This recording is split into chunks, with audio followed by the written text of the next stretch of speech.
Hello. Welcome, my friends. Me, your host, Check said. Coming to you live from the Queen City, Radio City. It's slightly warmer and really cold today. Too long? You can hear me. You had it queued up. Absolutely. Go all my conditions ready. We'll see in a second. You can see me too. All these events here.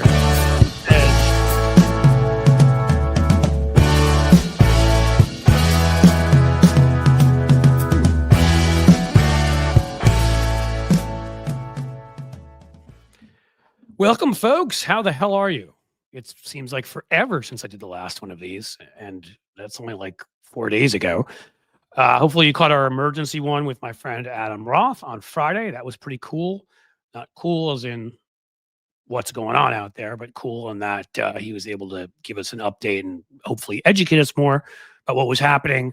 Adam may check in with us again. I'm thinking a little bit later. I'm thinking maybe tomorrow or Thursday.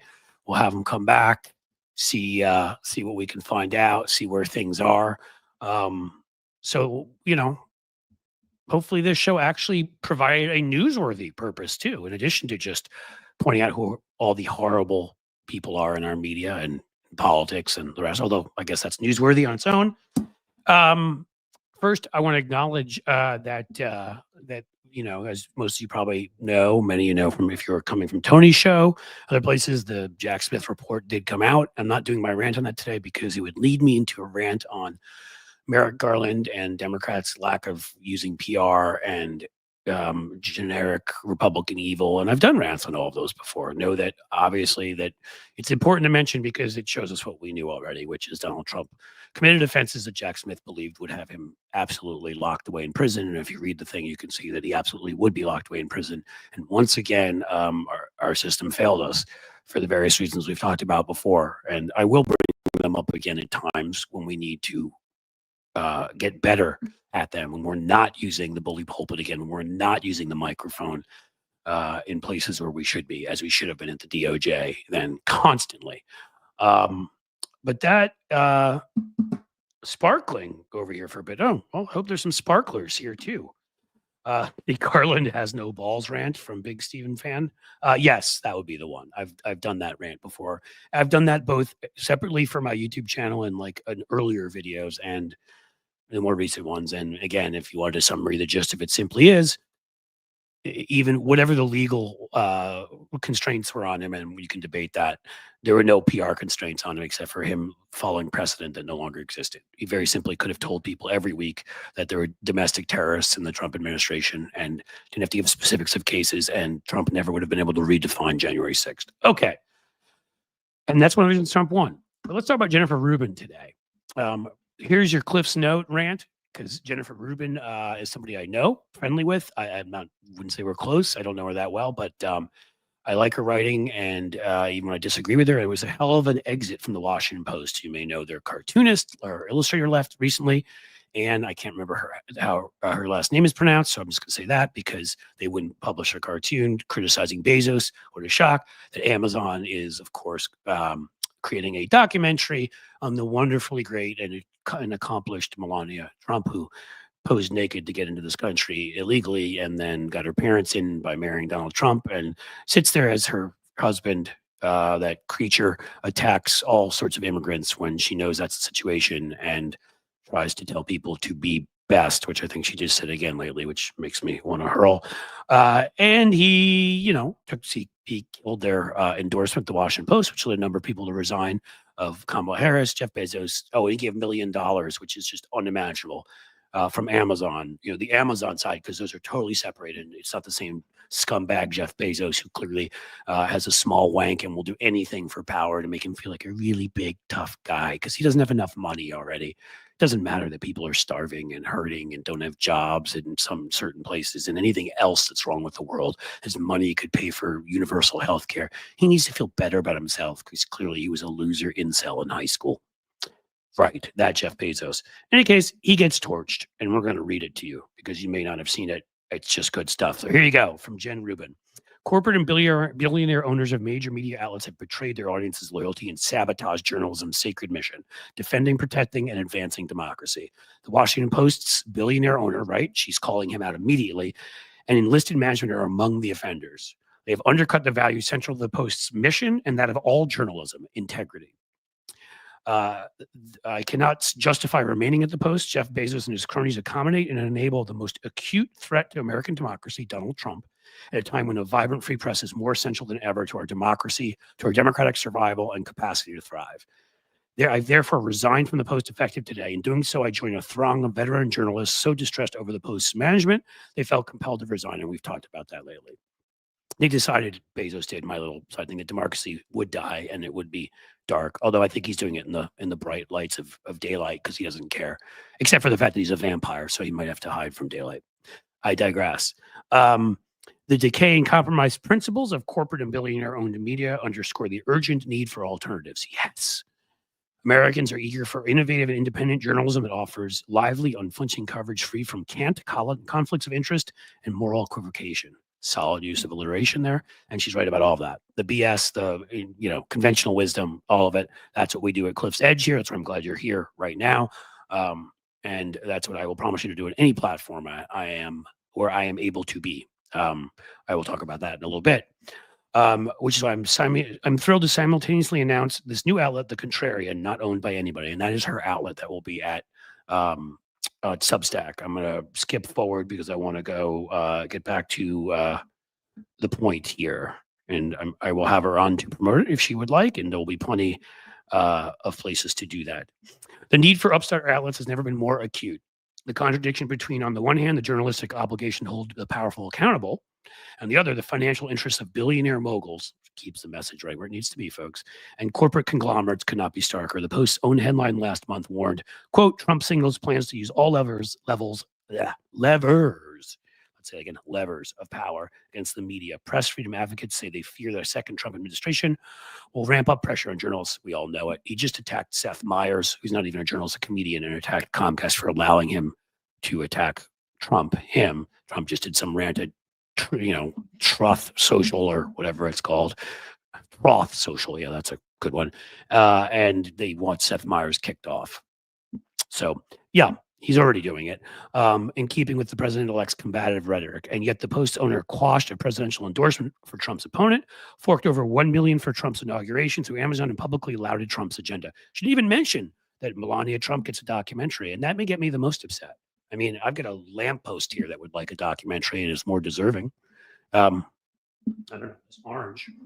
Anybody watch The Godfather out there? You know what oranges tend to signify? I'll let you look that up. In any case, right.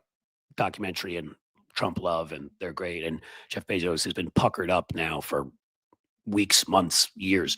None of us can imagine Katharine Graham, the old publisher of the Post, sending LBJ or Nixon a $1 million check. No, it wouldn't have happened.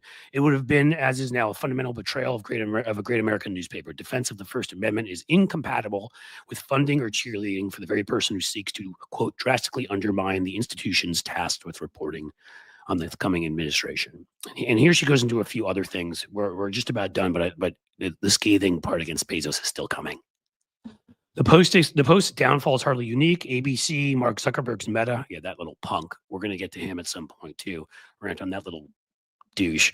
Meta and corporate-owned cable TV networks, which have scrambled to enlist Trump-friendly voices, are catering to powerful. Hold on. Too powerful what? Too powerful people? Too powerful? We're going to find out in a second. Interests, powerful interests, of course, driven by profound corporate conflicts, instead of guarding their own independence. The financial leaders, politicians, other public figures currying favor with Trump and his orbit through classic anticipatory obedience, a dangerous but all too familiar pattern. They normalize the authoritarian menace. Okay. She goes off on Trump some more and says, instead, owners whose outlets he targets quite literally will reward him for doing so. This is so true. I want to reiterate, I've been honored to work over 14 years beside the finest writers and editors in journalism. Above all, blessed to work for the Post under the Graham family ownership, Fred Hyde's leadership, the editorial section. My admiration for their collective integrity, dedication to craft, and decency is boundless.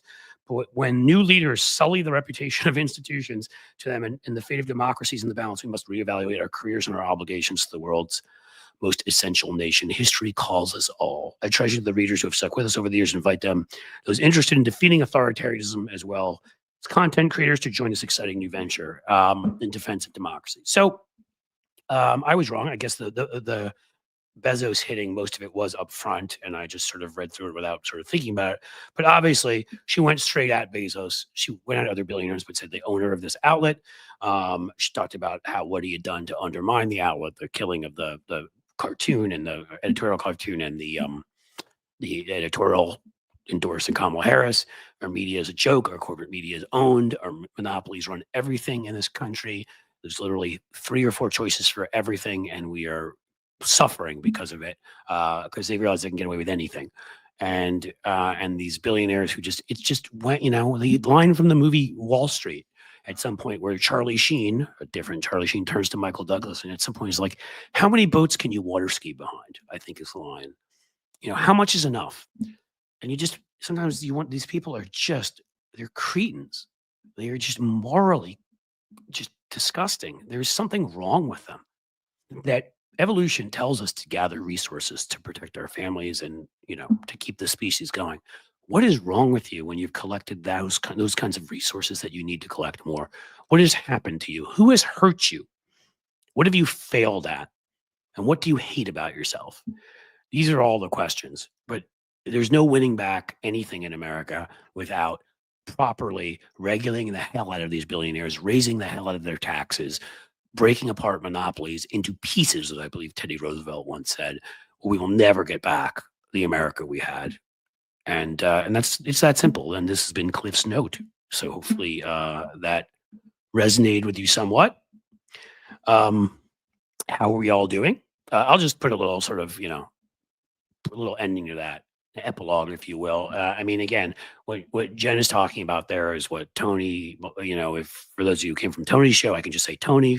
For those who didn't, Tony Michaels, who's a good friend and often on the show and sitting right there. So holy crap, I should let him in. Often talks about. Yeah. Hey, how's it It's going? what I talk about because there's no getting around it anymore. And that's what I appreciated, why I chose to read Jen's letter. Because I've just been like, Jeff Bezos, you're kind of a smarmy little schmuck. I really can't stand you. You have the odor of farts whenever you walk in the room. I still would have enjoyed it if she'd quit that way.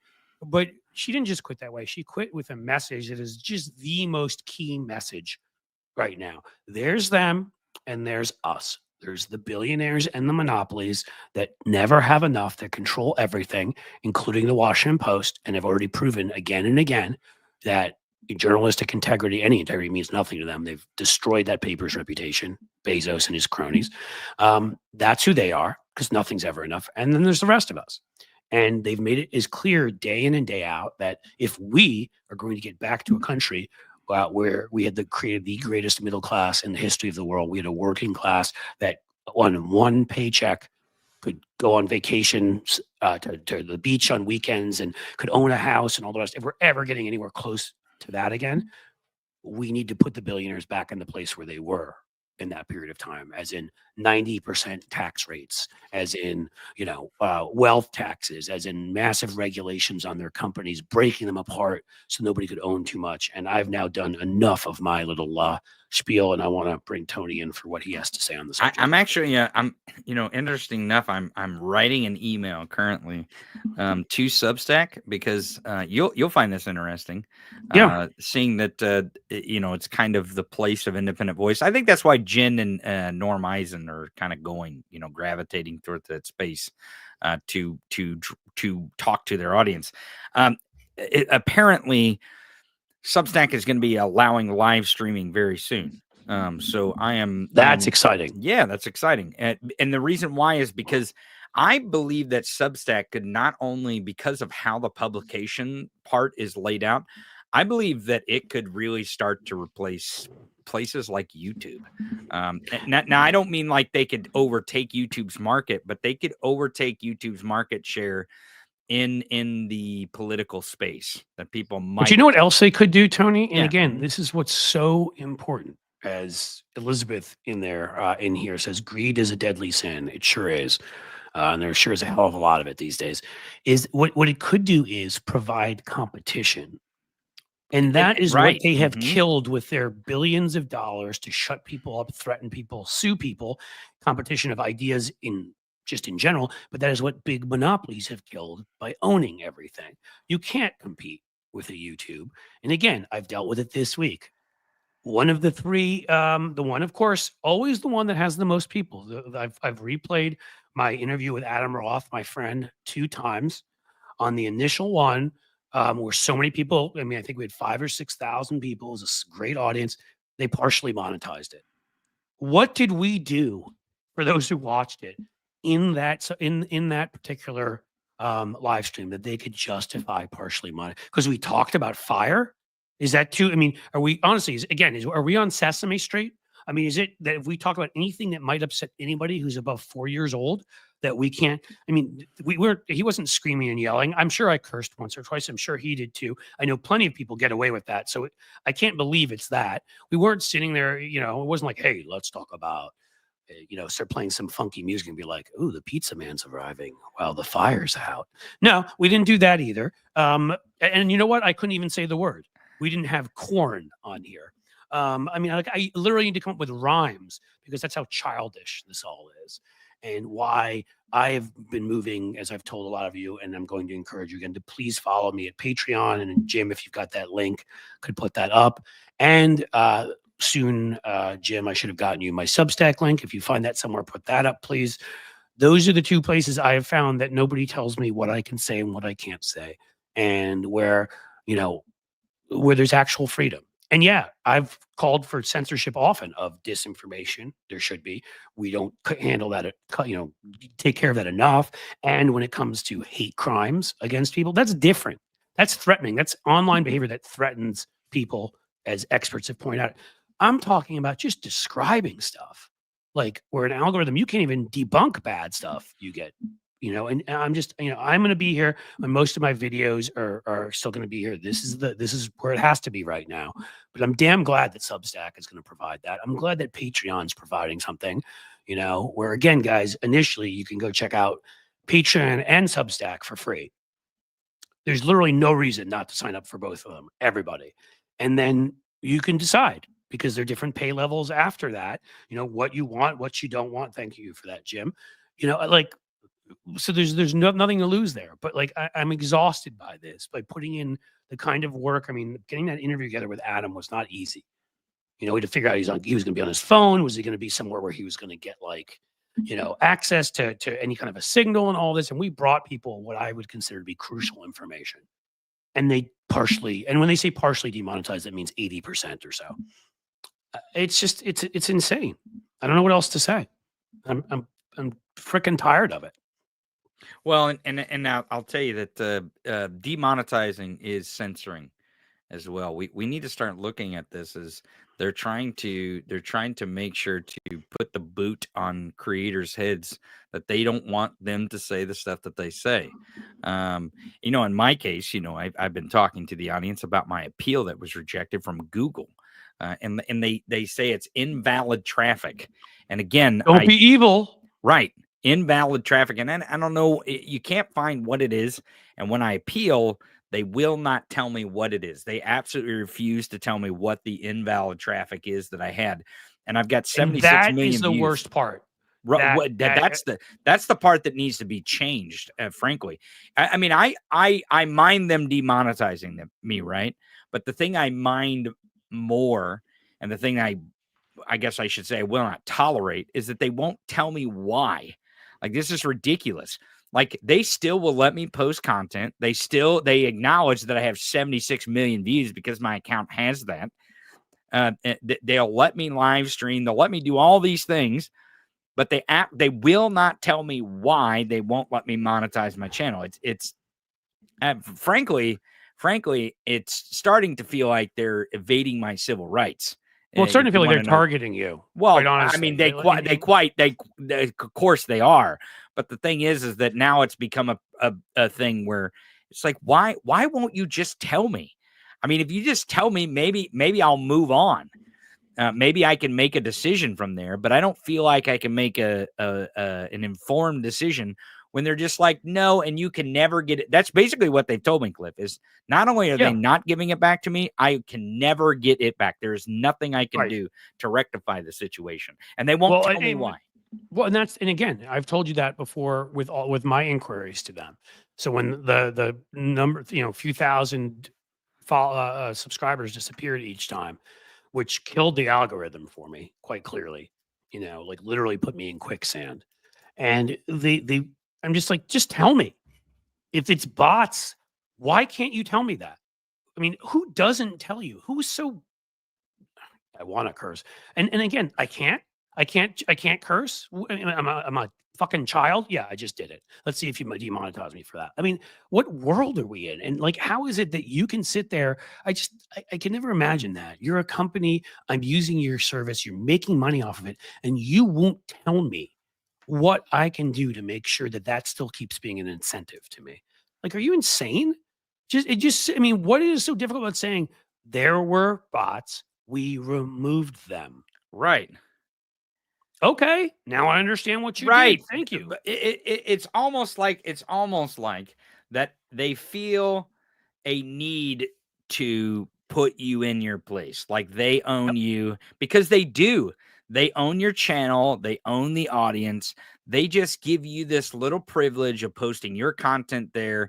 And if they like you enough in that moment, then maybe they will, or maybe they won't monetize you based on that partnership agreement. Because frankly, they're not living up to their end of the agreement. And that's what needs to be changed. I don't know what that means. I don't know if that means like a bill needs to be passed, which, I mean, God knows it's difficult right now. But, if you think about it, Cliff, really a piece of legislation where the freedom of speech is at question with these big, maybe MAGA and Trump will back something like that. Like I mean, yeah, that's the problem is they're corporate to the core. There should be a consumer bill of rights of some sort for any company. But I mean, Trump was kicked off these platforms. Shouldn't he be sympathetic to the cause that you think? But you're using logic with. Well, I know, but I mean, think about this. But think about this. So this is the nonsense you get from MAGA over on Twitter and MAGA on any is, we're censored. Well, you can't have it both ways. You can't say you can only censor one person. And I'm not for censoring. Well, I've never been, by the way, but they want it. But that's the thing is they're not real people. Like they're not. When I say not real, I'm sure some of them aren't real people, but they're not real humans, as in thinking, evolved beyond basement level humans, because they don't care. I mean, it's me. They see things completely differently for themselves as for other people, or they couldn't be the racists they are and the sexists they are and everything else that they are. I mean, but again, that's the part. If you give me reasoning on things, okay. And when it comes to the partial demonetization, just tell me. Right. I mean, if they would just give me a couple words and say, these are the words you used, I might think it's stupid, but I would, at least I would know. So I wouldn't be sitting here having to not being 100% of who I want to be, because certain topics come up, any cursing or whatever, but certain topics come up having to do with healthcare or having to do with wars in Europe or whatever. And I'm not sure what I'm allowed to say or not, because they in the past have told you're not allowed to talk about these topics. They cannot be monetized. And it's like, I mean, give me a break. Like if you are not willing to spend the money to hire the people to differentiate between the people that are spreading lies about this stuff and who are trying to debunk those lies and tell the truth, then you're not worthy of existing as a company. I mean, and I'll tell you what it feels like. And again, I'm not trying to be dramatic here, but I'm trying to sort of give this as a parallel for people about what the government can become. It feels like fascism is what it feels like. Because that's what it is. Right. I'm choosing to be a part of it. So that's on me. For doing that for various reasons, but it's exactly like fascism. It's because fascism isn't just fascism. That's why the symbol, the power of the fist and all of that. It's not just about I own you and I don't need to explain anything to you. I'm going to tell you what to do and you're just going to do it. You have no rights. You can't reach somebody to ask questions. You didn't reach out to the Nazi party and say, hi, can I speak to HR, please? It's not the way they tell you what to do. You do it, or they do whatever they want to you. Well, again, I'm not saying this is anything nearly as bad as that. I'm just saying it's that kind of, what am I looking for? That kind of ethic, right? That kind of feeling to it, which is, we owe you nothing. We're not going to tell you anything. But if you go cross our invisible lines, we're just going to take your money away. Oh, and when you appeal, you'll be right every single time, but we won't admit that till 4 days later when nobody's watching it anymore. Well, and that's the thing is who does it affect? Like, obviously it's affecting us as creators, but it's affecting our communities.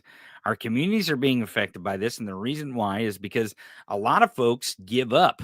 They just, right. I mean, I've been doing this for 4 years, 76 million views without being monetized. And I should have gave up a long time ago, probably, but I haven't. I haven't given up yet. I haven't given up on my community because they matter. The community Well, matters. you're unique in that you care about things. Right. Well, I mean, maybe I shouldn't say sure. you're unique. There's a decent number of people that do, but there are a lot that don't. Right. But that? the thing is that there's probably plenty of creators out there that would have continued, may have made great strides in their commentary, would have great live streams, would have built large communities of people and communities of people who can cross-pollinate to other communities and spread the word of democracy, spread the word of liberalism. I mean, but guess what? That progressive voice is what they don't want, apparently. And that's how they stifle it, is they starve it off, and they starve off these communities because these creators don't have a chance to connect with their communities, and these communities connect with each other than people who are just so damn stubborn like me, probably. Well, yeah. And look, I've stuck in there too. And it's the reason why I've been, and I'll say people again, please, please, please go to Patreon, even for free, and sign up. And please check out the Substack and go there and sign up.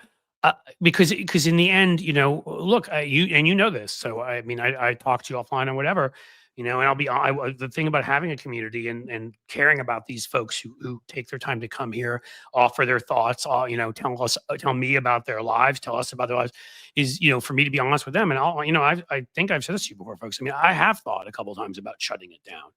I haven't because two reasons. One, you guys, as Tony said, the community feeling of this is fantastic. And it takes a lot of work to get there. It takes a lot of work to get there. Right.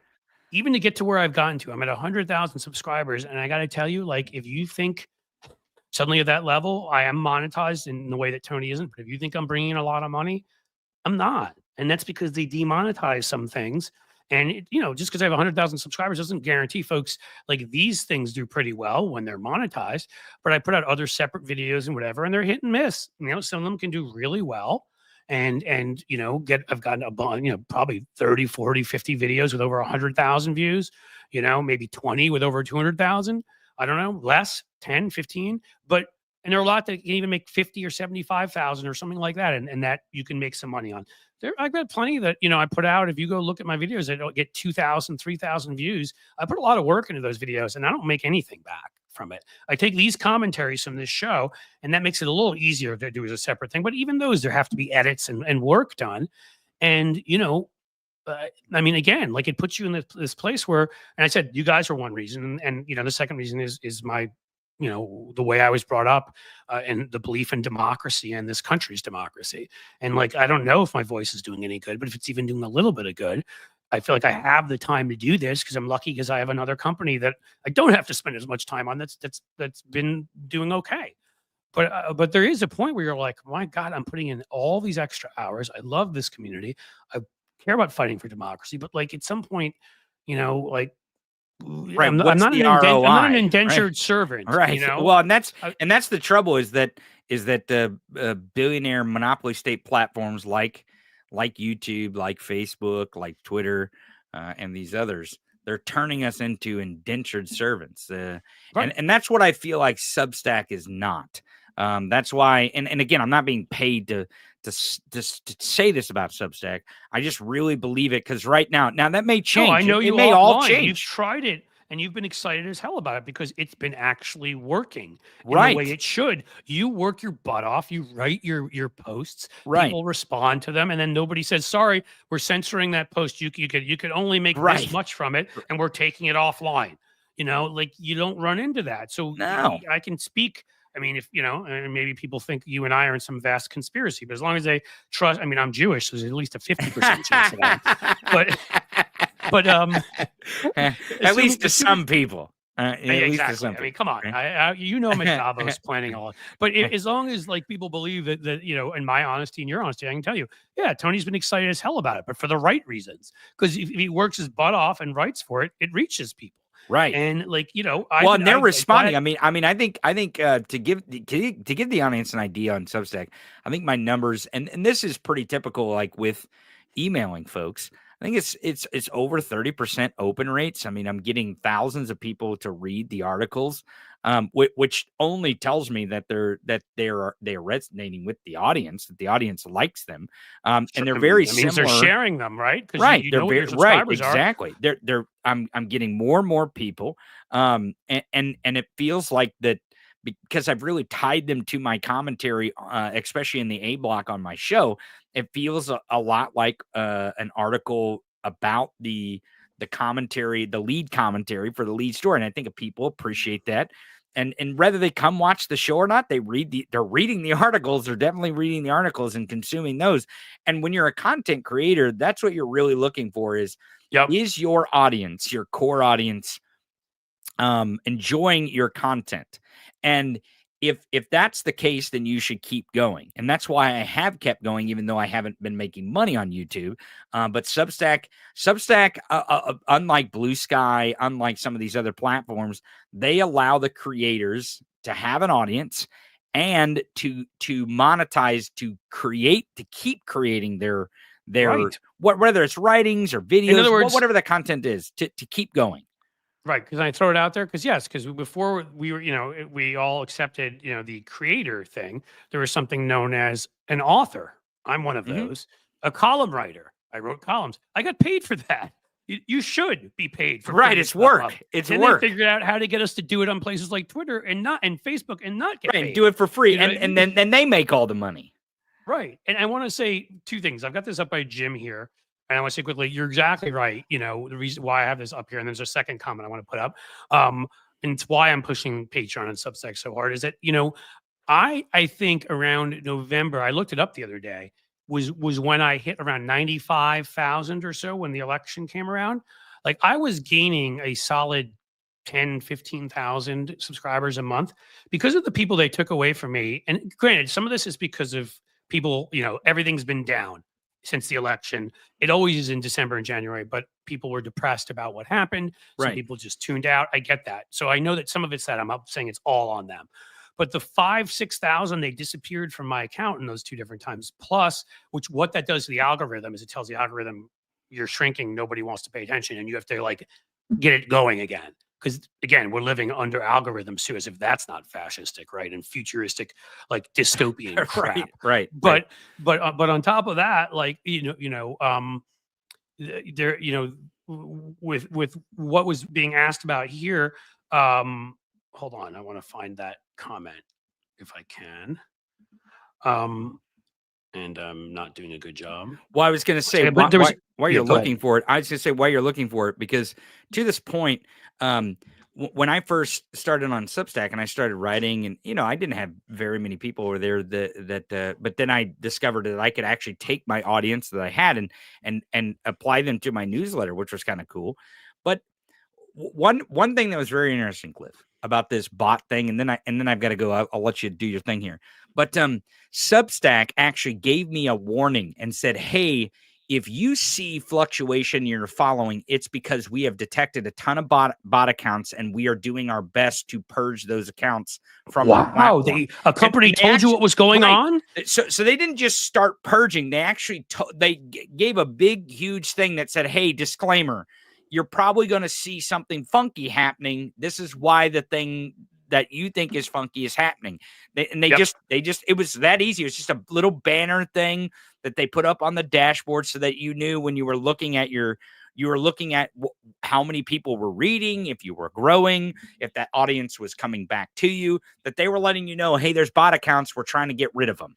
And it was like, oh my God. No, that's awesome. Why can't any of these other platforms understand that they should communicate with not just the people who are there to engage in the content? Because that's the thing, is that there is the the difference between some of these accounts is some people go there to engage, and I do go there to engage sometimes, but I go there to create sometimes too. So there sometimes is a distinction between those two types of accounts. Yeah, there's people that like different parts of different aspects of it as they're, on other.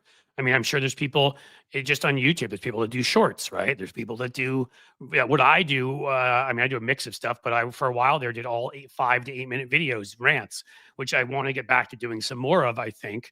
Again, but it's finding time for everything. I just wanted to make the point, before you leave here, because this is me and you, what quantum cricket has here. You're doing good, Cliff. Don't give up. Or democracy depends on people like you and Tony, which was very kind of you. And that's why I have it, quite honestly. And the difference between me and YouTube is if I ever decide I am going to give up, you'll know well ahead of time. I will talk to you about it. I'll be honest about it. I haven't talked to you about it before right now, just because I never got to a point where I really thought I was going to. I've gotten to a point where it's entered my mind where I'm like, I am putting in so much work. And again, like, I can't tell you guys, but like, you've done things before, and you have to know, some of you folks in creative fields, there's what you see at the end when something is ready, and there's everything that goes into getting that there. Right. You know what I mean? Like, there's all the thought process behind the research behind that then putting together. I don't write. I go, a lot of it goes from here, for good or for bad, but I have to take notes, because I do have notes that remind me of broader things I want to say. I have to sit down and do that. Then these streams I have to create, those 8 minute videos I have to create, those shorts I have to create.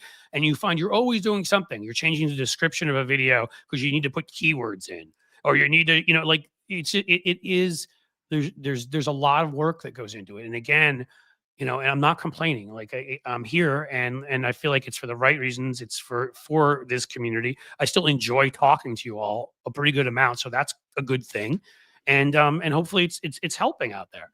But I just thought people should be aware, as we're talking about things like the Washington Post and Jeff Bezos, that Tony and I have both dealt with this when it comes to Google, YouTube, and whatever. And I mean, that mindset of, you don't matter, we're not telling you what's going on. And it makes you sit there sometimes and just be like, what am I doing? But again, like, I'm trying to fight through it. I realize that I've got, that I don't think this period can last forever. It's like I was flying up, got to 100,000, and I've been basically where I am right now, honestly, either at that exact place or a little bit lower for almost 2 months now. And it's frustrating as hell. And hopefully, and not because I care about numbers. I care about numbers only in that the financials make this work, so I can do this. And those numbers make the community work. They do, because that's the thing about, like, when you go to YouTube and you look at our subscriber count over there, it is just a number. But when I look at that's kind of the difference how I see when I go look at my number on Substack. And I see the subscriber there's, I'm like, those are people. It's not just a number. That's a community. Yeah. That's a community of people who for whatever reason or another, they see that my message, whether it's good, bad, or indifferent, they feel that it's important, regardless of how it makes them feel or why they're reading it. They feel that it is important to engage in it, and that's what makes a community. And to make a community go around, there has to be structure. So everyone support your local independent media, and by local I mean local right on your phone. And maybe this Substack thing, maybe I'm completely wrong about it. Maybe Jen Rubin's wrong about it. Maybe we're wrong about this, but I feel like there is something brewing amongst people who traffic in information and commentary, specifically, which is us. We traffic in information and commentary. Right. And now that you said the word traffic, they're definitely going to demonetize. Because they will, just because they heard that word.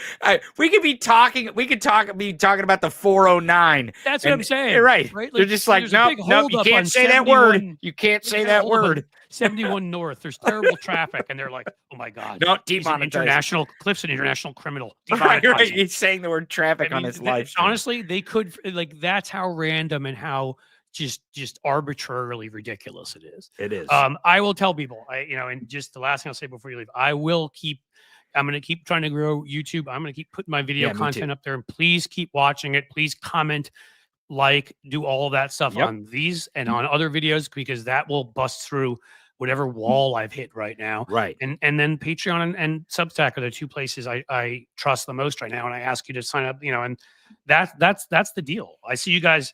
I'll let Tony guys. You guys are talking about what a I'm sorry, I just have to say this.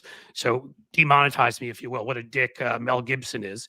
And Mel Gibson. What was he saying? What can he? Something? Right. I can't say it. Right. That's right. I can't say what he said because it was a medical thing. It was that you'll get paste. demonetized because you say what Right. he said, and you're saying it's stupid.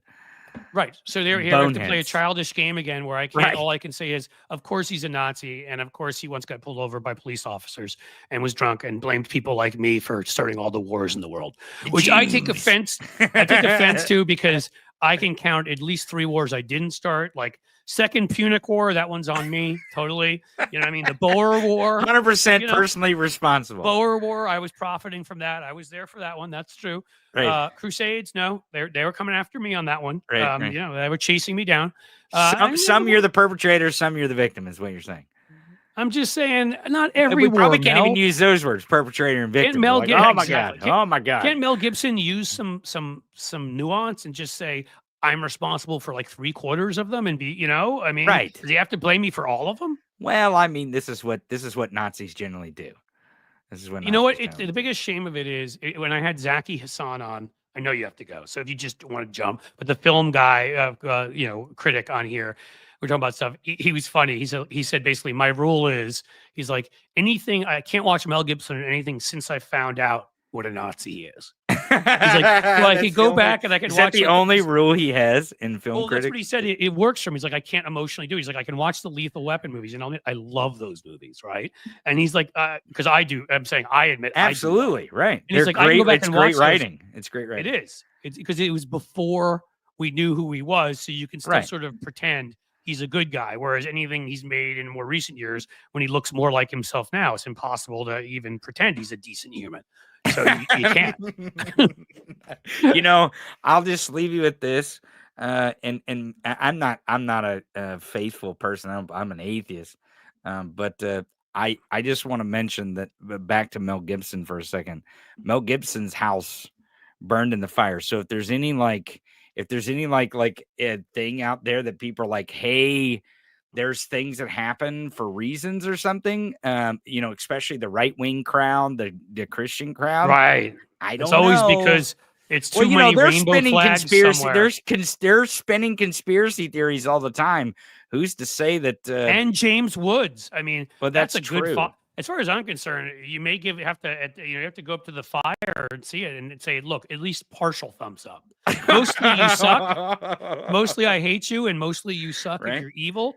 But you got one or you get one or two things right here and there. Right. Here and there. All right. Well, I got to get out of here before I get myself in trouble and demonetize you even more. We'll see you, Cliff. See you, audience. We'll see you. It'll happen anyhow. Take it easy, bud. We'll see you. Look what God did, Mel. Yeah. It's fun. You guys want to hear the best part of it that you may already know? He was actually on his broadcast with Joe Rogan when his house burned down. So I tried not to be an evil person, but I'm sorry. That is too funny. So basically he was sitting there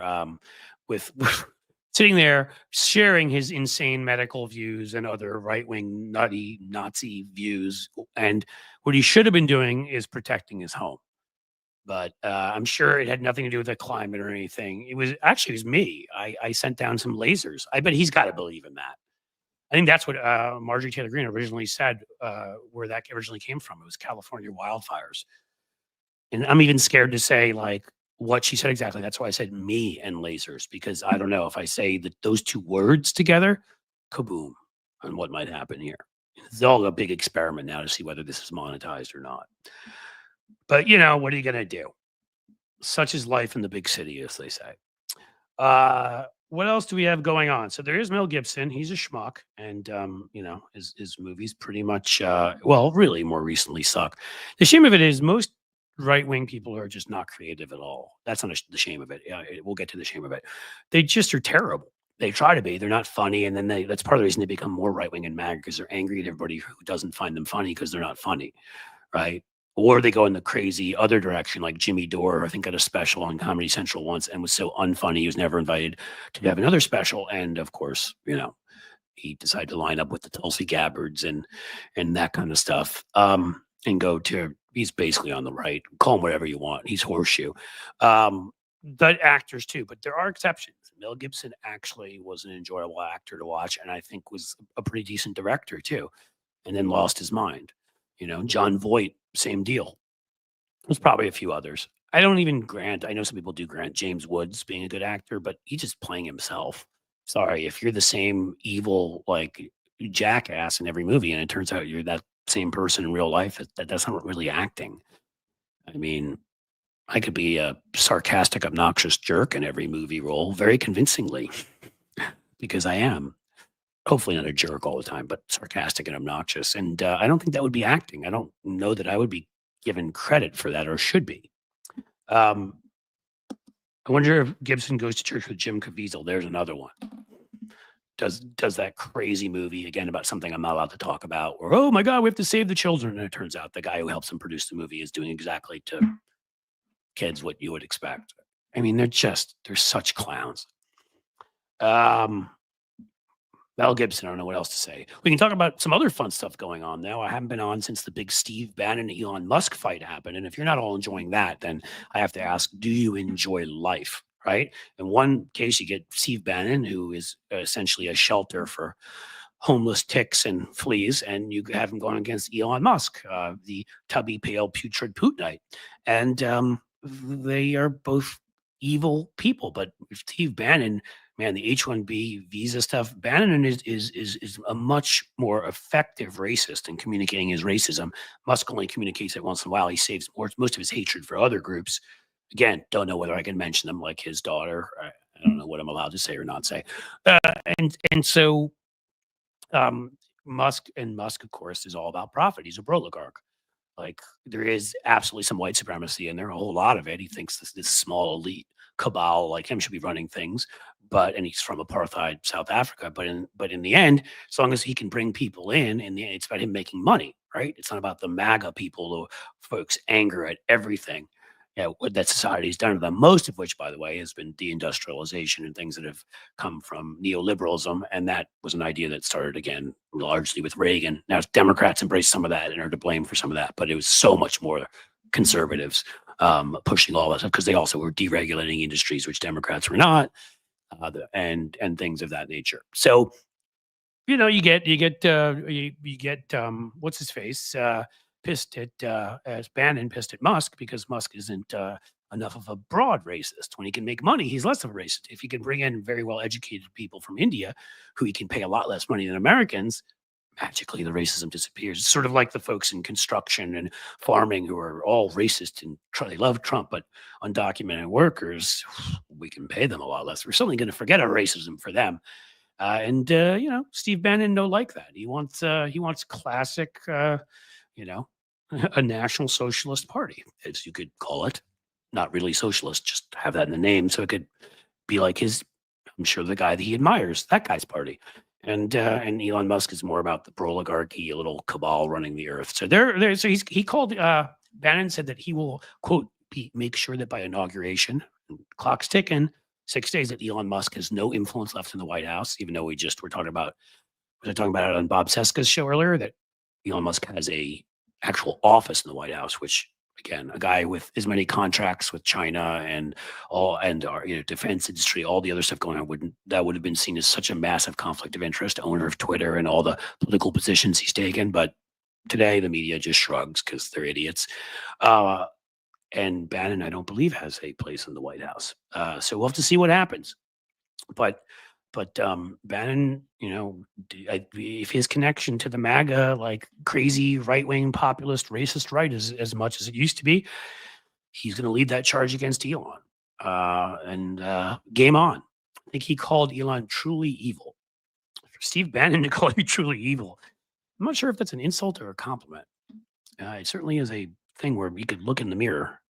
Again, he'd have to see past all of the ticks and such. Maybe take a shower so his hair wasn't sort of growing from both his head and his face, like the same hair. I don't know. In any case, Did he ever replace Cliff? I'm sure he didn't think so. Matthew Tarpley, I'm not sure. Are you talking about Bannon? In any case, yeah, somebody said Godzilla in there. Let them fight, right? Right. What you want with Godzilla and King Kong is you want them to destroy each other. We can root for that. And again, every right wing fight that you can exploit and you can help, sort of create more wedges between them makes it less likely that they're going to be able to do something horrible. We've got them fighting on immigration. Not we, they started on their own, but a lot of us have done our best to try to add fuel to that fire. And Nick Fuentes, of course, angry also because he's just flat out racist, like Bannon. And, like he doesn't even like the fact that there's so many Indian Americans around the administration. I mean, you got Vivek Ramaswamy, you've got J.D. Vance's wife and family, you've got the Surgeon General nominee, there's others I'm missing. And so, right away, I mean, how do you think Steve Bannon's reacting to the former guy who worked for George Soros, who is in a gay marriage, has kids? He's a former Democrat, Besant. I'm sure Bannon is loving that, as is Nick Fuentes. Although I have my suspicions about Nick Fuentes, but we don't need to discuss that. They still on the outside have lots of anger for people that don't follow what their model is of who you should love and when you should love them. But I do think, as it's been proven again and again and again, I offer you.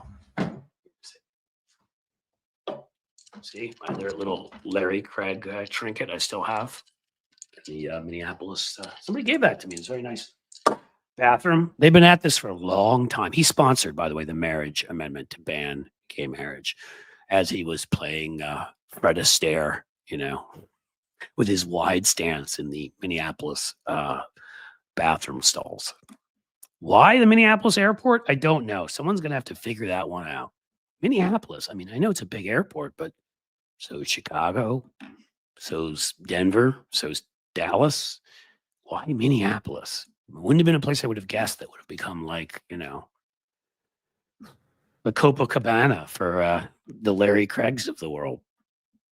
And again, because he was dancing around. I mean, he did claim his wide stance is why he was toe tapping like a genius, but I'm going to say no, I don't believe that. Other stories. We already talked about the Jack Smith report. Depressing.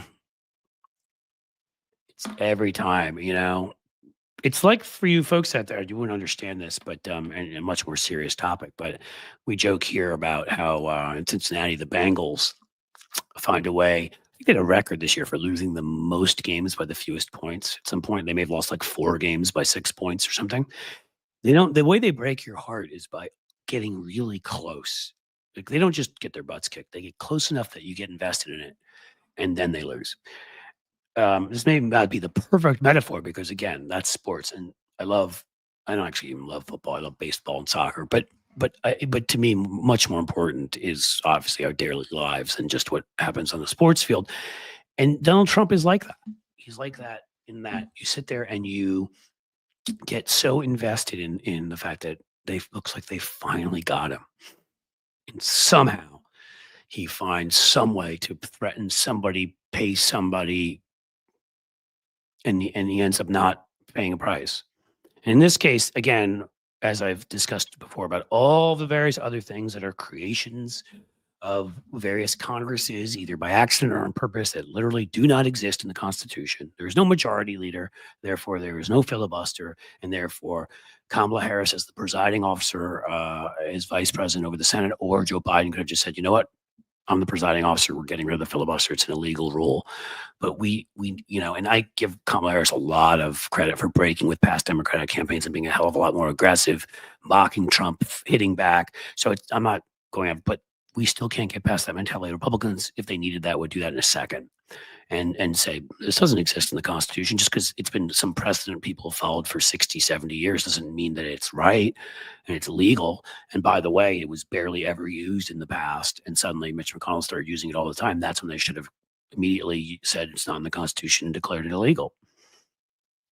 Well, the same thing goes for this stupid legal opinion given by the Office of Legal Counsel and the Justice Department under Nixon initially that a president could not be prosecuted while they were president because it would make their job very difficult to do. For all of you who are alive and paying attention, do you think Bill Clinton had a difficult time doing his job while they were impeaching him for what was, I think, a disgusting personal betrayal, but still a disgusting personal betrayal and not his job? Do you think when they're impeaching Trump, do you think that took his attention off of his job? Of course it did. So how can you say someone can be impeached and that's okay, but they can't have a legal proceeding against them, which is essentially what impeachment is, with all the hearings and everything. And that's going to distract them from their job. It's dumb. It's not in the Constitution. And there's no reason that we need to respect that. Why so many lawyers and Democratic lawyers, especially when it's the Republicans presidents who, if you look at their administrations, it is they and the people under them who've been committing all the crimes. Look at the number of people indicted who served under Obama versus either George W. Bush or Trump. It's insane, the difference. And so it protects them. That's all it does. It protects their presidents. No one could go after George W. Bush and try to prove he knew about the torture that was going on at some of our bases, that he knew about various other war crimes. It's ridiculous. It's a protection racket. And Democrats, again, out of this congeniality or whatever misguided principles, I mean, it's stupid. If you can be impeached, you can be prosecuted by your president. Other democracies prosecute their presidents. But again, like, he finds these loopholes. That's what Trump found here. It's a loophole. Oh, no, somebody in the legislature, in the office of the counsel or DOJ in 1968 or whenever the hell it was, 71 or 2, said that you can't prosecute a sitting president. So we're going to act like that has the power of the Constitution behind it. Now, we could have tried to prosecute him and then the Supreme Court could have said he was immune. Okay. We have to listen to them. But then again, there's no law that says the Supreme Court should have 9 justices, appears nowhere. And we should have broken from that precedent too and added more justices when they stole them from us. Would have solved that problem also. You see, if you'll just follow the Constitution, you can actually solve most of our problems instead of following silliness and, trying to be miscongeniality and, all the other things. I sure have a lot of stuff to get off my chest today, don't I? Let me see what's going on with you guys. It's about 3:00 here in the Eastern time zone, the far western part of the Eastern time zone. We are the last ones to get dark and to get light in the Eastern time zone. Pretty much that. What do we got, kids? Anything good to talk about? Ooh, where was that? The rules are in the U.S. Constitution. Yes, they are. So what else?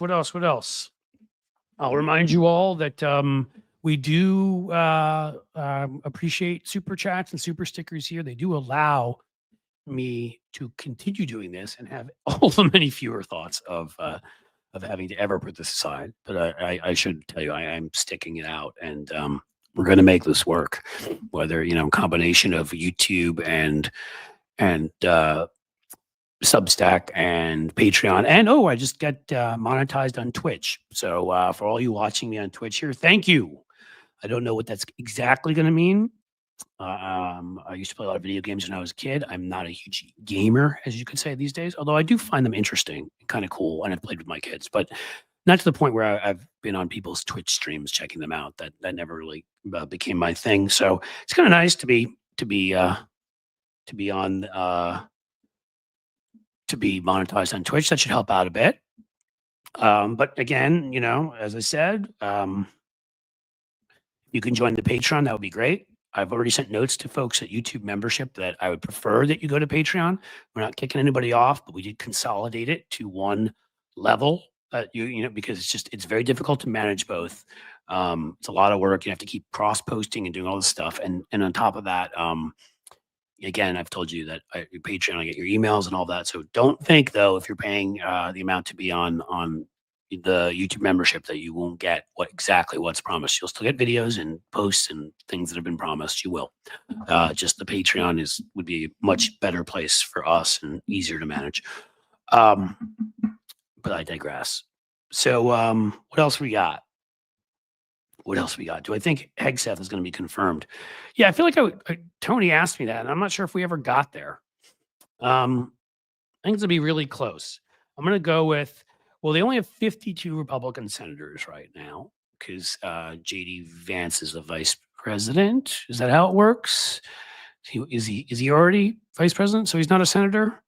I saw that the list had only 52 Republicans now instead of 53. So and 45 Democrats. Where are the other Democrats too? I don't know. Maybe I was looking at a weird list. If they really do only have 52, I mean, I'd be shocked if Murkowski, and I think out of appearance, not because she believes in anything, Susan Collins, who tries to do the fake moderate thing, I think they're both going to vote against Hegseth. I'm not sure about anybody else. That puts you, if they are only at 52, right at 50 votes with a tiebreaker. So I'm not sure. But I'm going to step out on a limb and say I think he loses. I think enough stuff's going to come out that already is going to be expanded upon, and that he loses a couple of Republicans in the process, and also because of his lack of, let's call it, I think they may be scared he'll embarrass them by his behavior, the drinking and the stuff, which we know is not going to stop. It's an actual problem for him. There you go. Vance resigned from the Senate last week. Thank you for that. I thought that's the way it worked, but I'm not sure. So they don't have Vance. And that's important, again, because that means that's one less vote. So if you get Murkowski, Collins, and Tillis, he's done. And I have to believe there's a couple of them in there that see the danger of somebody who, the drinking and the other stuff and the lack of qualifications. Again, Republicans don't care if somebody's racist. So I don't think that's stopping them. They care about the sexual assault only to the point of where they think it might get them in trouble or embarrass them. And the picture of him alongside Trump, both having that issue and whatever, I don't know. So you add all that up, I definitely think they're losing Murkowski. I'd say there's a very good chance they're losing Collins, and then it just becomes Tillis and a few others that once in a while do the right thing. But I'm going to lean and say I don't think that he makes it. We'll see. This would be another one. You are correct, Tam. You could argue, there could be an argument over what constitutes that. Obviously, a conviction by Jack Smith would have sealed the deal. But some could argue that if you want to judge somebody an insurrectionist, well, a majority of the House impeached him on that cause, and a majority of the Senate voted to convict him, including 7 Republicans. So even though he was not impeached, a majority of the House and a majority of the Senate came to the conclusion that he was an insurrectionist. And it wasn't even close. It was 57 senators. It wasn't like it was 51 even. I think that Section 3 of the 14th Amendment absolutely should apply, and I wish Democrats in Congress would speak up and say that. A few have, but if enough would get up and say and question it, now we're not going to control the House. They're going to we don't control the House. They're going to stop any bill, but why not get up and at least fight the fight? And we know the Supreme Court will protect him. But you're right in your general point, which is there were 6 senators who had stood against, said they, stood against Lincoln and didn't accept him as president. And guess what? They kicked them all out of the Senate from southern states because they used to follow the Constitution, at least in some ways. As we know, they didn't in others. And the Colorado Supreme Court adjudicated him to be an insurrectionist. That is true. But did the U.S. Supreme Court overturn that or not? That's what I don't know, because he was allowed on the ballot in the end. So does the U.S. Supreme Court coming to that conclusion undo? I don't know. The point is more than enough evidence, if we don't get into these legal little wranglings, that he is an insurrectionist. He was charged. He was indicted. A majority of senators and House members, including numerous Republicans, found him to be such. 10 Republicans in the House, 7 in the Senate. I mean, again, it should be easy, and it should have been the call right away that there's no way he should have been able to do this. Ridiculous. But yes, and SCOTUS is in the bag for him. I mean, they're not. I call them Republicans in robes for a reason. They're not justices in any sense of the word justice. They're not judges. They're little Federalist Society robots that were sort of taken. It's like they're like the stormtroopers in Star Wars universe. They're taken at a young age and trained by the Federalist Society to be evil. And so they carry out their duty.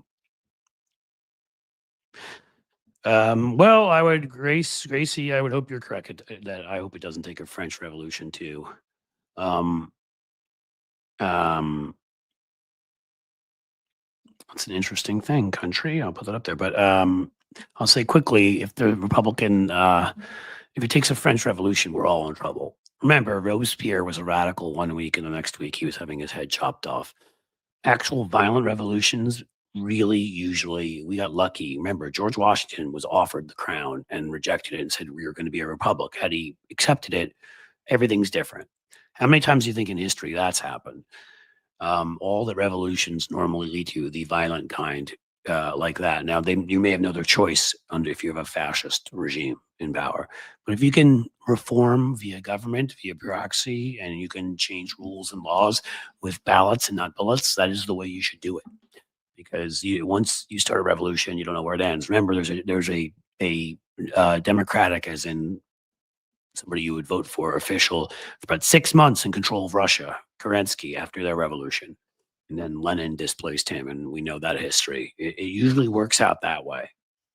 Would once Substack go with live streaming, Cliff and Tony, others should go strictly to Substack and let all of us repost their content videos, whatever helps creators stay on. Yeah, I mean, listen, we will, maybe Tony and I'll band together in our own little union, but we will certainly consider all of that. Right now, again, though, it's essential for me to stay on YouTube, continue to post videos.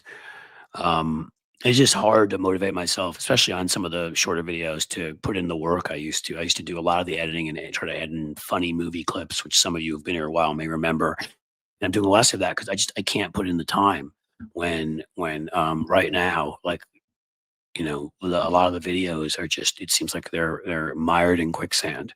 And I'm having trouble breaking into 5 digits even recently. Like a couple of them went to 13,000. I think one of them went to 22 or 24. I think the biggest one, the interview here, actually, I put it on as a separate video with Malcolm Nance. I think hit 46 or 47,000, but I haven't smelled 100,000 in at least 2 months. And again, I don't remember the last time that happened. I don't know what's going on there, and it's harming everything. Maybe I'm not making as good content. I like to think that I am. The Civil War didn't turn out like that. Well, I don't know. How do you think the Civil War turned out? We had the most number of Americans killed in a war. A whole ton of us died. If you want to say the Southerners who died weren't Americans, you could say that, but okay. The Northerners who were fighting that war did. There were whole areas of the United States in parts of the North in the early battles that were kind of burnt to the ground, not good. And what did it accomplish in the end? We let the guys off the hook. The guys that you could argue should have paid the price. Lincoln was killed, and I'm not saying what it accomplished. Obviously, it freed slaves, but what I'm saying is, was it all? In the end, we went into Jim Crow, which was not slavery, but we didn't accomplish the goals of what it was supposed to accomplish. Like, we didn't free Black Americans like they should have been. I think there was about 10 or 12 years while Ulysses Grant was in power, because he actually was even to the left of Lincoln on racial issues. But then Rutherford B. Hayes came in. There was a dirty deal made for electoral votes in Florida. Shocker there. And I mean, we stared at another 80 years of fascism in the South. Call it whatever you want. If you were Black, you couldn't drink from the same water fountain. I mean, better than slavery, I'm not saying, but it didn't accomplish its goal to free people, is all I'm saying. It partially did. A lot of people died. It partially did. It absolutely was a war worth fighting, to ban slavery. I'm not saying any of that stuff, but I'm just saying so is that the kind of war that you'd say is worth it? If that's what you have to do, yeah. But it's not the one you want. It's not one where I'd say everything went great and like exactly what we wanted to accomplish, happened. Yeah. Carl Jacobson, the Civil War is still alive and kicking south of the Mason-Dixon line. Throughout the Central Plains. Yeah, the airports we watched, Mr. WW, during War of 1812, as Donald Trump has helpfully told us. And we reelected him because we do stuff like that. Apparently, staring at eclipses wasn't enough. I don't know, man. I don't know what the guy would have had to do. Telling people to do other things that I'm not allowed to say on here, on live TV, weren't enough. Let's say cleaning products. How about that? I'll say that. And I'm sure you know what I'm talking about. So I was trying to figure out how to say that. I mean, crazy. Gerrymandering, yes. Gerrymandering is a problem. Fugitive Slave Act, Jim Crow.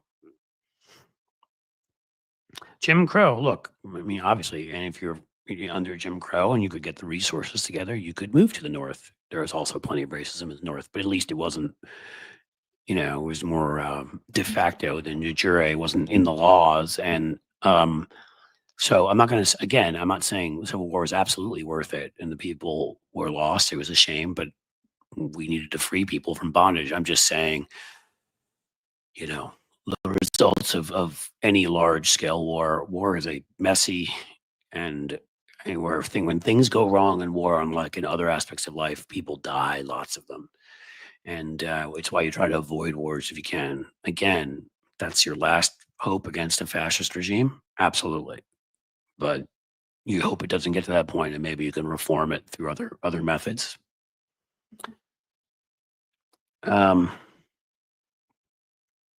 Yeah, well, look at that. Almost like that was what I was trying to say.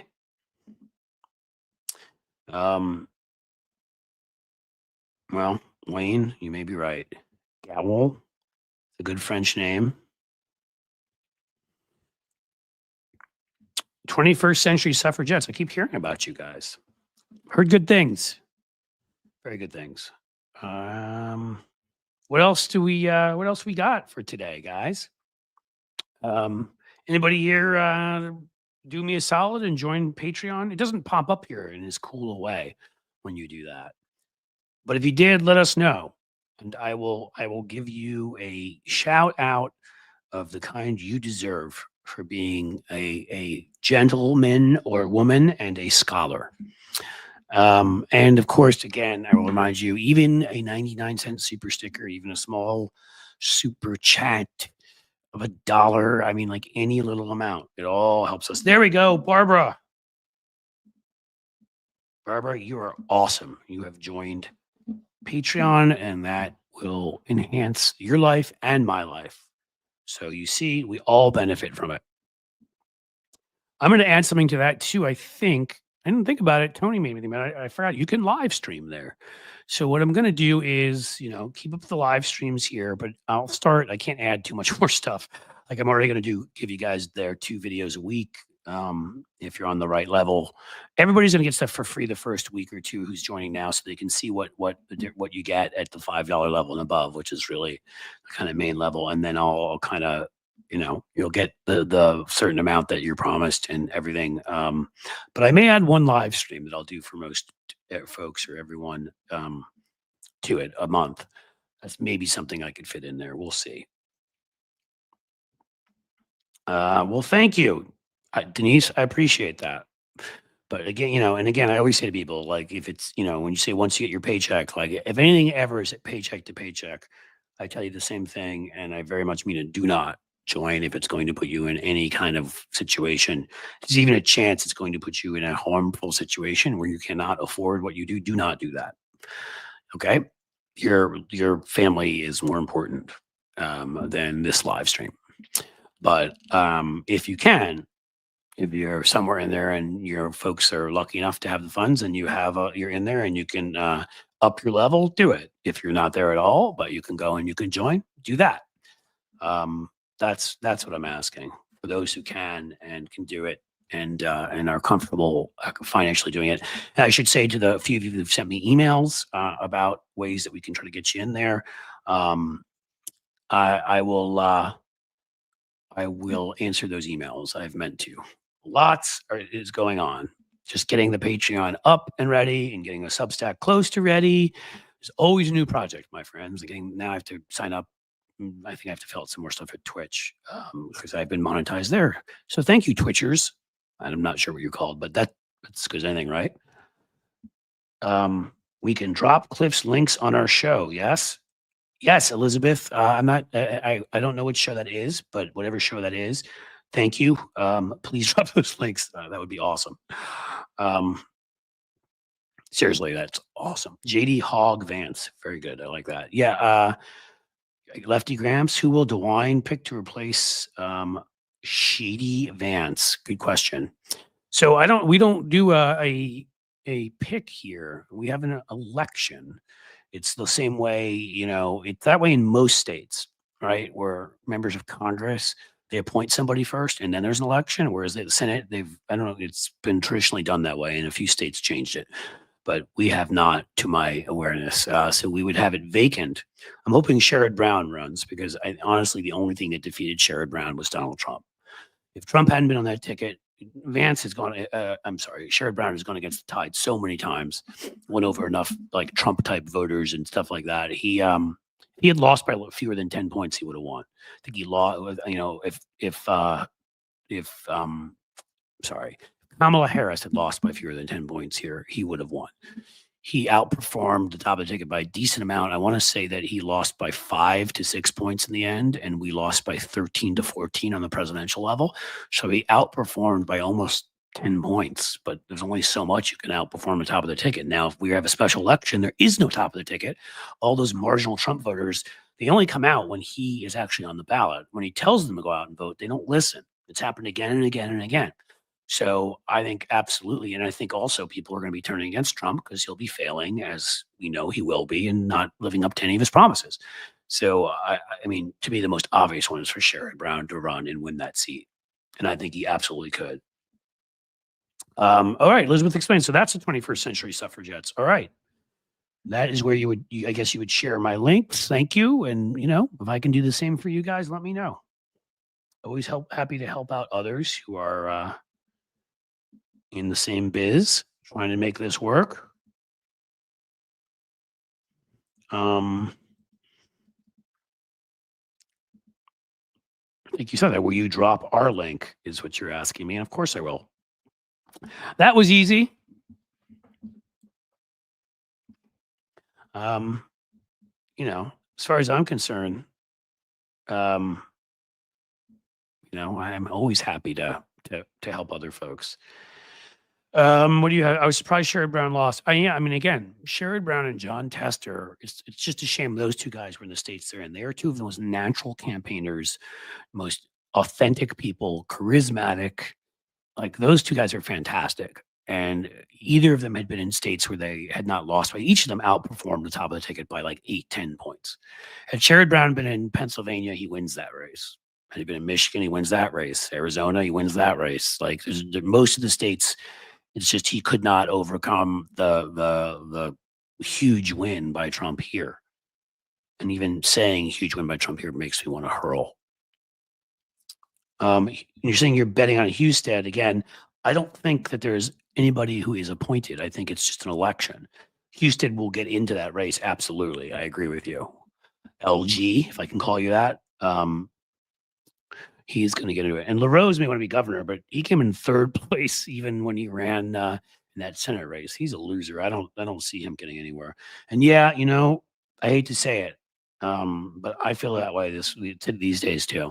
I could live with us when we were still even a lean red swing state when Trump won here, but then we reelected Sherrod Brown, and we reelected a couple Supreme Court justices.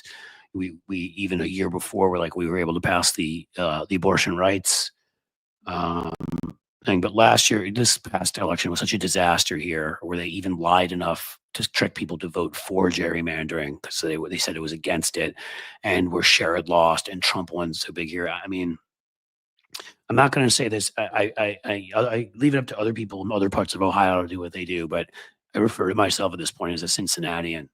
Like, I don't even refer to myself as an Ohioan. I'm embarrassed about it at this point. And I don't say that to insult any of you who are watching this who live in other parts of Ohio. If I lived in Cleveland, I'd say I'm a Clevelander or whatever you say. I'd do the same if I was in Columbus, if I were in any of the blue areas. And if you're in a red area, I feel bad for you. I just do. But I'm just going to say, Cincinnati here has 5-star restaurants. It has 2 sports teams that theoretically, or 3 that are professional, even if they don't always play like it. It's got some of the best arts in the country. It's got like one of the top 2 or 3 children's hospitals in the country. We have, major corporations that actually employ lots of people here, Procter and Gamble and stuff like that. Like this is a very liberal, thriving town at this point, with about, I think the city itself voted about 85% for Kamala, and the county around us keeps going more and more to the left. I think Hillary was the first to win it since, if I'm right, since LBJ, and she won it with 50 something percent. And by the time Biden got over 60, I think Kamala got approaching 70% here, at least 65. Could look it up at some point. So, again, I don't do it to disrespect anybody else, but like, I'm not proud of being from Ohio at all anymore. With what it's done. So I say I'm from Cincinnati when people ask. And then if they ask further, I say, well, I'm from Cincinnati, which is in Ohio, but I grew up in New York City and spent a lot of time in Philly and lived in Europe twice and try to get to other stuff. Cause again, like I'm sorry, I can't help it, man. I look around this place and like, not where I'm sitting right now and not my area, but when I drive 30 minutes from here, so the way some of the people voted for Trump who are destitute and have no health care, and I don't want anything to do with that. Anything to do with that. Hillary was right. If that's what you're saying, that they're deplorables. What else do we have? Do we want a FAFO segment? I have an older one. You know what's a good FAFO segment? Here, hold on.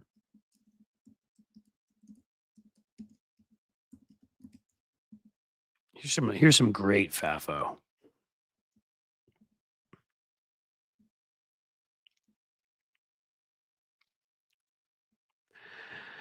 So what we have is judge spikes 2 witnesses in Rudy Giuliani trial of whether he can keep Yankees rings and his Florida condo.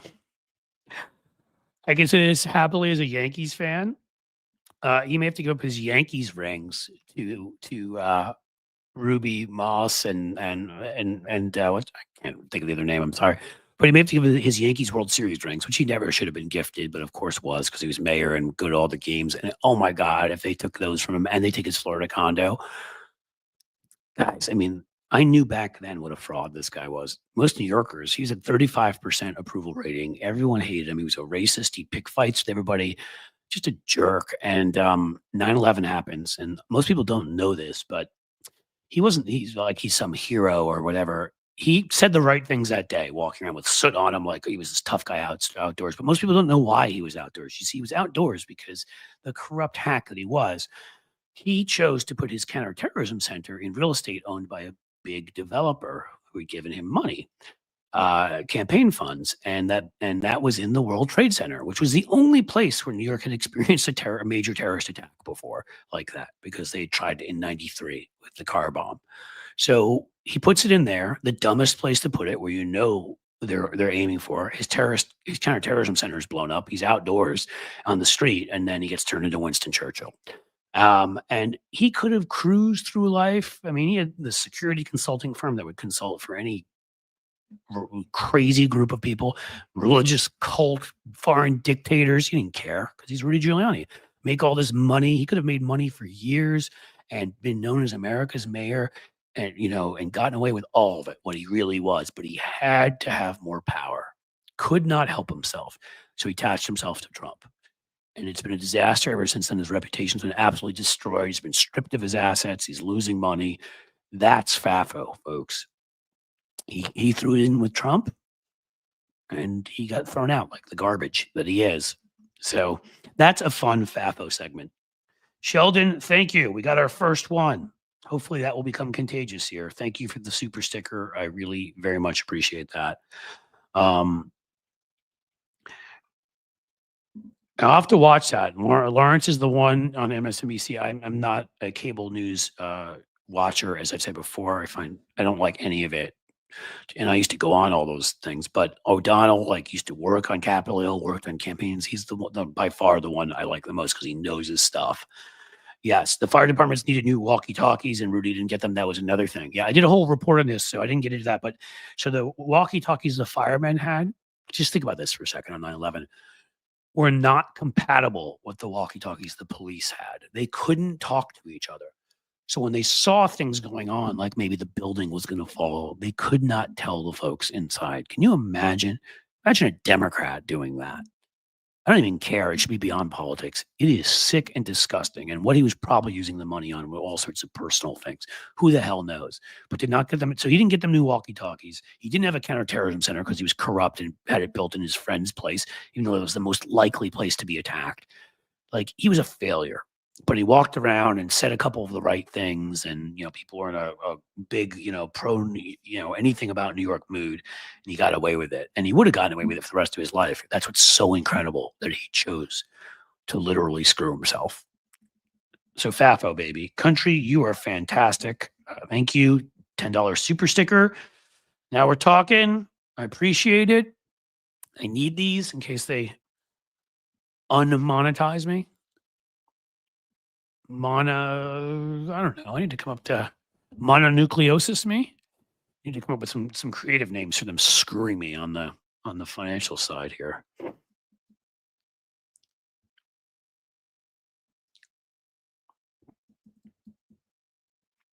I refuse to buy cable if I can't get OT or Extreme. I don't need it. That's cool. Aunt 516. Yeah. I am a streamer. We have cable, I think, on one TV because we need it for a few things that we've not been able to get online. In case we need local news, I think it is, because if there's a storm going on here, a tornado, which they don't hit Cincinnati very often because we're surrounded by, we are lucky enough to be surrounded by hills, the 7 hills, as they're called around here. So that ends up other areas. Sadly, I'm not hoping stuff on other people. In Columbus, it's much flatter. They tend to get hit by more tornadoes. The hills protect us a little more, but we still get tornadoes, and we get storms, and we get other things. And local news, it bleeds, it leads. So I find that to be garbage too. I don't watch, but I need to have it in case I need to know what's going on, like in an emergency. So I think we've got cable on one TV. Otherwise, we totally stream. And I would not pay for a cable on any other TVs. And if I have to pay for it on any, I wouldn't. I just, again, like, to me, the cable news shows, they're just, if they're going to keep going for ratings and, and be stupid and all that, I don't care if they claim to be on our side or whatever. Like, I just found after a while, I was getting dumber watching them, and I had no interest. We've had some other awesome people step in. So I want to say thank you, Cynthia Donegan, a $9.99 super sticker. Thank you. Thank you. That's huge and important, and I really appreciate it. Lefty Gramps, my Ohio pal, with a $3 super sticker. Thank you so much. And Lefty Gramps, I don't want you to know that I noticed you joined Patreon. I did see it, and I do thank you for that too. That's awesome, and it is incredibly helpful. So thank you, guys. This is good. Tornado hit Blue Ash in 99 from someone. Yep, Blue Ash is just north of Cincinnati. So NNYL knows what he or she speaks of. Yeah, they do hit here. I'm not saying never. I'm just saying that, in fact, since I've lived here now a dozen years, there have been 1 or 2 that have come through. Not our part of town, luckily for us.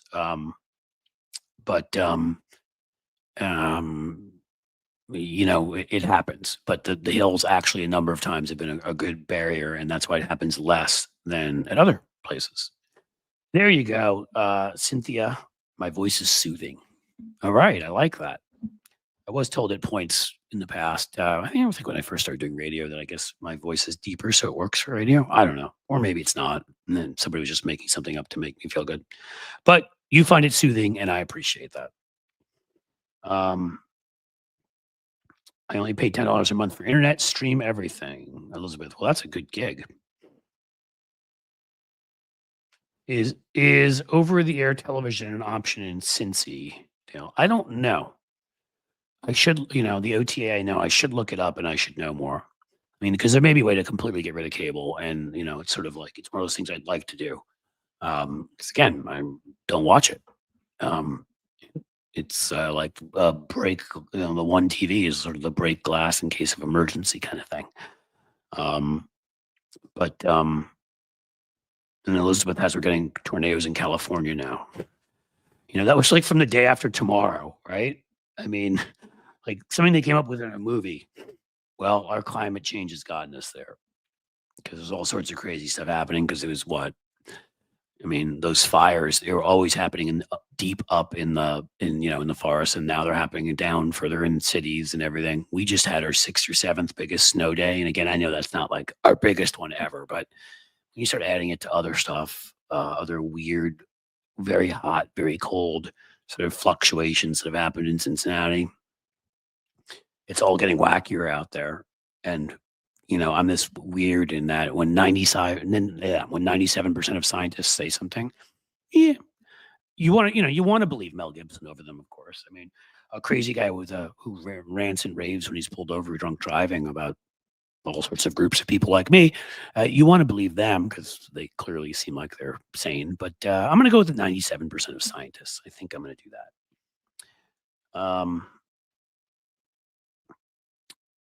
I pay 24-ish a month for internet. That's not too bad. Yeah, we're back to insulting Mel Gibson in there again. Sorry, I had to bring him back up. What a shame. Wolfman Jack. This is my voice. Excellent. I'll listen more. I know Wolfman Jack, but I'll listen more to the exact stylings so I can really try to get it exactly right. I was told always that it was deep and gravelly. Well, it is what it is. What else we got, folks? Anything else going on? We can stay, we can go, we can do a variety of things. Kind of whispery.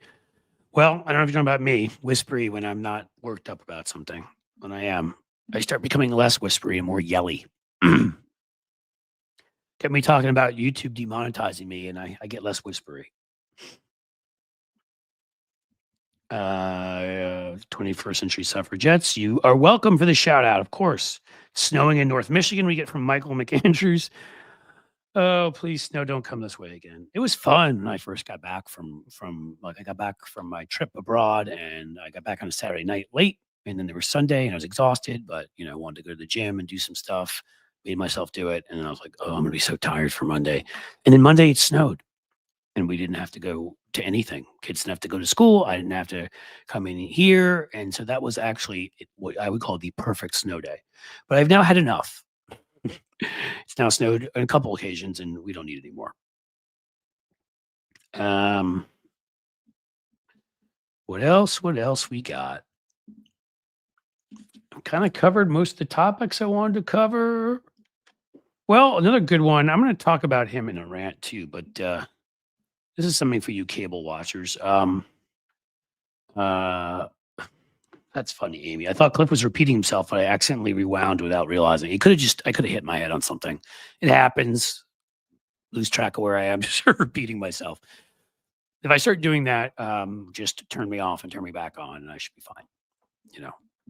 I was going to bring up the Scott Jennings files. Here's one. I should ask you guys. I know stuff about him because he was Mitch McConnell's guy, and I worked against McConnell, and he was McConnell's little woman of the night, which sounds sexist these days. So let's call him a little man of the night. Do whatever McConnell asked him to do. I may do a rant on Jennings because he's been getting ripped by Democrats on CNN. I don't watch the cable, as I said, but I do see the clips online, and it's been so much fun watching Jennings getting torn apart because he's such a sniveling little. I can't stand him. He's just like he's like, when you see a movie, you ever see PCU where they mock the preppy kids who are like, all wear like, they all wear their docksiders without socks, and they're all in their little suits, and they're like, when they get into their place, they're like, who is the best president ever? You know, when you knock on the door, there's secret code Reagan, and you get in and all that. Like, that's what Scott Jennings, and he's like a stereotype of just an obnoxious little Republican wasp who just has never cared about anybody but himself in life. Sniveling little weasel. Well said, Matthew Tarpley. And supposedly he's been getting his butt kicked. Has anybody seen any of those? Because I may end up watching a few, putting them together for a rant video. Be fun. What kind of inhumane monsters created Mitch McConnell?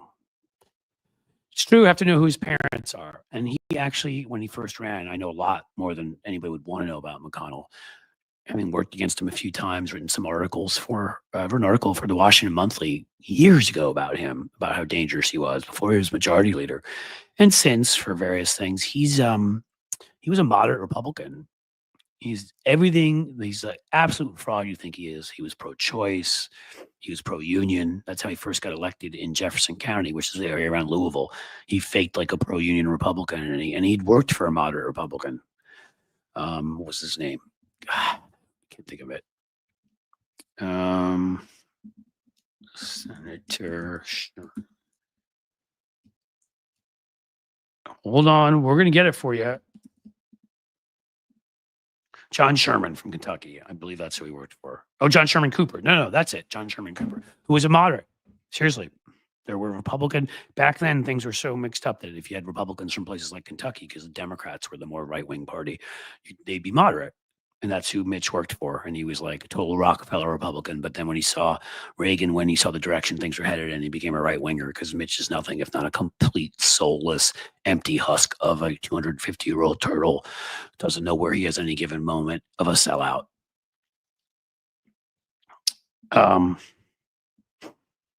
Let's see. I hated that Harry Reid got played by him every time. Harry Reid did get played by him a lot, although when he did use the then called nuclear option, and we got all our judges put on there, that was one of the only times I've seen a Democrat break with precedent and say enough, and not follow the stupid precedent that was created that wasn't based in the Constitution, but actually the Constitution. I should have gotten rid of it for Supreme Court justices too. And he didn't. So you can say he didn't go far enough, but at least he got rid of it for other justices. And that allowed us to put a ton of judges on the courts during the Obama years that we wouldn't have otherwise. So that one time was pretty cool. But yeah, McConnell's outplayed a lot of people. He's pure evil, and he's never had a real life. If you think he and his wife, there's any love there, it's a corporate marriage. Her connections in China and is here, and I mean, all he ever did. You know, I've heard the stories from behind the scenes people. He works. I mean, not anymore, I'm sure, of the shape he's in, but he used to work 24/7. That's all he did, was sit around and think about power. He's pathetic, and he's had a pathetic life, which is why none of his daughters talk to him. His ex-wife doesn't talk to him, who's liberal, by the way, because once he sold out, became what he became, the people that had loved him no longer did. So in some ways, he suffered in a way he deserves, although it could never get bad enough for him.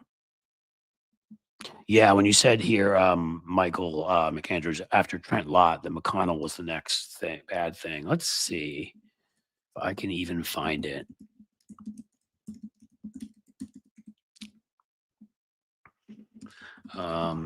Because that's what I wrote. I predicted he was going to be the majority leader and that he was going to be awful. Here's one of them. There were two pieces I wrote on him for Washington Monthly magazine. There's one. And then I wrote one on what he had done in Kentucky. It was sort of a complimentary piece to explain why I knew what I knew. And that had to do with what he had done in Kentucky. If you read this, I mean, this is such a timepiece. Like, you'll just go back in time and be like, you'll be shocked at the stuff I'm talking about that McConnell's going to do, not just because some of the predictions were right, but because of the fact that, like, it'll seem like so much more of an innocent time when things that are now regular were frowned upon and not done. There's the other one. That one I wrote myself. First one I wrote with somebody. Yeah, Gingrich and McConnell, poli-sci professors. Maybe they learned what they could do to trick everybody and destroy everything and ruin our country. No good. So what else we got, guys? I think we're coming towards today's a long day for me. As you know, I went on Tony's show for 10 or 15 minutes. And then my weekly show with Seska is with Bob Seska. You know, it's a 2-hour thing. So that's a lot of time, like 4 hours, 5 hours talking today. All right, there's something I can talk about for a little bit. Grace E. Cliff, how was your trip to France? I'm going in March. It was fantastic, and frankly, it was reinvigorating. I had to do it. So glad I went. I'd studied there, so I speak the language relatively well. Gotten worse since I haven't lived there, but you know, to go back and speak language again, the food, the wine, the countryside, especially in the south, I love, and that's where I studied. Was near Nice. So we went down there to this little town called Villefranche, which is right next to Nice. And then we went to Rubin, another town near there that overlooks Monaco. And there's this trophy they gave to Augustus when he and the Romans conquered that part of Gaul. It was fascinating. We did that. A bunch of other small towns. And then we were in Paris for 2 days. We actually walked up to the second level of the Eiffel Tower. I'm pretty proud of myself for that. It's like 45 floors up. That hurt, guys. I'm not going to lie to you. But it was, yeah, that was, I can't say enough. I mean, I love it there. So give me the, you know, good, I mean, a French lunch or, you know, whatever brunch of like a great baguette and some cheese and whatever, a little good wine or whatever. And I'm a pretty happy guy. The weather was very good in the South for this time. It was, you know, probably around 60 or something, high 50s, which is pretty good in the South of France this time of year. It's a little colder in Paris, high 30s. In any case, I liked it. Nobody wants filthy Americans in their country anymore by Benny Loco. That may in fact be true. But I did my best to you know, speak the language, be respectful, and apologize for Donald Trump. Because he's a blight on humanity. But in any case, France was a good time. And I recommend it, among other places. France and Italy, I think, are my two favorite places to go. The spirit of people there, the languages are beautiful. They both have great food and great wine. There's a lot to like. Beautiful countryside. And I actually got to see one French, one Italian, works out well, friend of mine, two very good friends that I haven't seen in 25 years. So that was fantastic too. They did not throw tomatoes at me. Don't worry. I think I'm gonna call this one right now. If there's nothing else big going on, we're at about, you know, approaching the hour 45-minute mark, which I think is pretty solid for one of these. Roxanne Epstein throws in, I love Paris, beautiful food, and you know, beautiful food, and the food is amazing. Yes.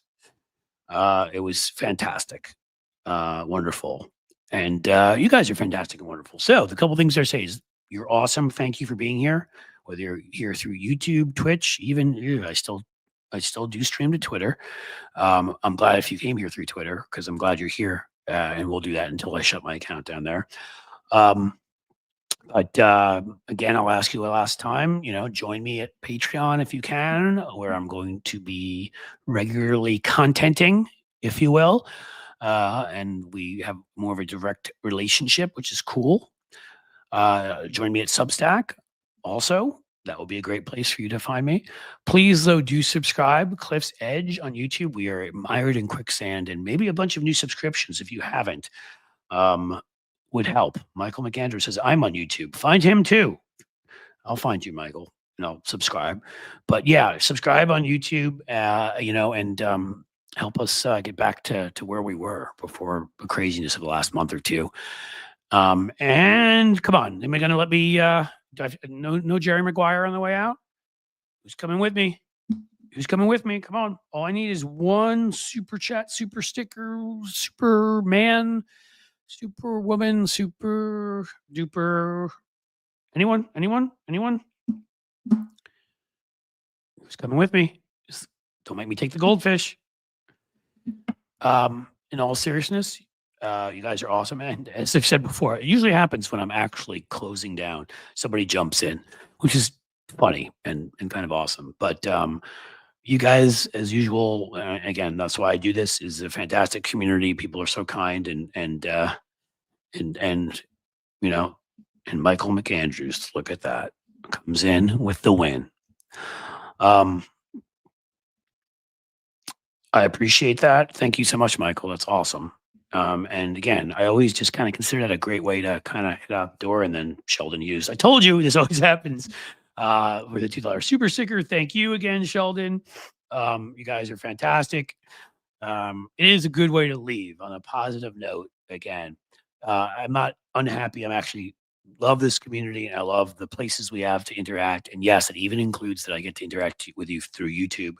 As much as I've complained lately, just a little frustrated. But once we get those numbers moving again up, and once we get the subscriptions moving up, so please subscribe. And once we get the views moving up again, so please watch my videos. Then, Michael, you're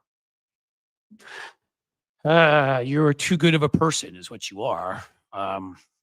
You're amazing, and I don't know that words could do it that justice. So thank you so much. Seriously, that is fantastic. And everything like that, the smaller ones, the bigger ones, again, all of it lets me do this longer and more, and really, it makes me psyched here to be here all the time. I'm not great, Michael. You are great. I'm good. How about that? I'll accept that. Thank you. And, Michael, let us know where, I don't know if this time or next time, but let us know where your YouTube is so we can promote that, because I would like to let people know where to find you. But I am on the way out. So if you could put it up quickly, or we will get it up next time, because you are here a lot, which I also thank you for. All right, I'll start heading on out.